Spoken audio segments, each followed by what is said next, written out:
Thug life audio ലോഞ്ചിൽ മുഴങ്ങിക്കേട്ട ആ ശബ്ദത്തെയാണ് കഴിഞ്ഞ 7 വർഷമായി തമിഴ് സിനിമാ ലോകം നിശബ്ദമാക്കാൻ ശ്രമിച്ചുകൊണ്ടിരിക്കുന്നത്. ഓഡിയോ ലോഞ്ചിന് ശേഷം സോഷ്യൽ മീഡിയ മുഴുവൻ മുത്തമഴെ തമിഴ് സിനിമ ഉപരോധിച്ച ആ ശബ്ദത്തിൽ തന്നെ കേൾക്കാൻ ആഗ്രഹിക്കുന്നു.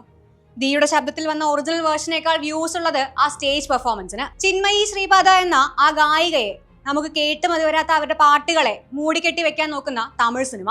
അനീതിക്കെതിരെ ശബ്ദിച്ചതിന്, ശരിയുടെ കൂടെ നിന്നതിന് ഒരു സ്ത്രീ ഉപരോധിക്കപ്പെടുന്നു. ഇതിൽ പുതിയതായി ഒന്നുമില്ല. എന്നാൽ ആർക്കെതിരെയാണോ ശബ്ദം ഉയർത്തിയത് അയാൾക്ക് കയ്യിൽ പേനയും കൊടുത്ത് ആരാധിക്കുന്നു, ആഘോഷിക്കുന്നു. അതിലും പുതിയതായി ഒന്നുമില്ല. വൈരമുത്തുവിന് തൊഴിൽ ലഭിക്കുകയും ചിന്മയിക്ക് തൊഴിൽ നിഷേധിക്കപ്പെടുകയും ചെയ്യുന്നതിൽ നീതികേടാണ് മിസോജനി. പക്ഷേ നിശബ്ദമാക്കാൻ ശ്രമിക്കുന്നതോറും കൂടുതൽ ഉറക്കെ പാടുന്ന, കൺമുന്നിൽ കാണുന്ന ഓരോ നീതികേടിനുമെതിരെ കൈ ചൂണ്ടുന്ന ഒരാളായി 7 കൊല്ലവും നിലനിന്ന ചിന്മയിയെ അംഗീകരിച്ചേ മതിയാകൂ. വാ പൊത്തിയാലും മൈക്ക് ഓഫ് ചെയ്താലും ഉയർന്നു കേൾക്കുന്ന ശബ്ദമായി നിലനിൽക്കുന്ന, ഉറക്കെ പാടുന്ന ചിന്മയിക്ക് കൂടെ നിൽക്കുക എന്നത് നീതിയുടെ പക്ഷം പിടിക്കുക എന്നതുകൂടെയാണ്. പറഞ്ഞത് തന്നെ പറഞ്ഞ് ക്ഷീണിക്കും.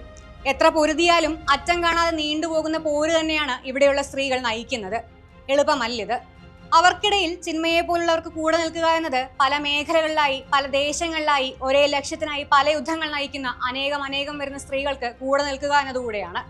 ആ സ്ത്രീകൾ പ്രതീക്ഷയാണ്, ചിന്മയി ആ പ്രത്യാശയാണ്.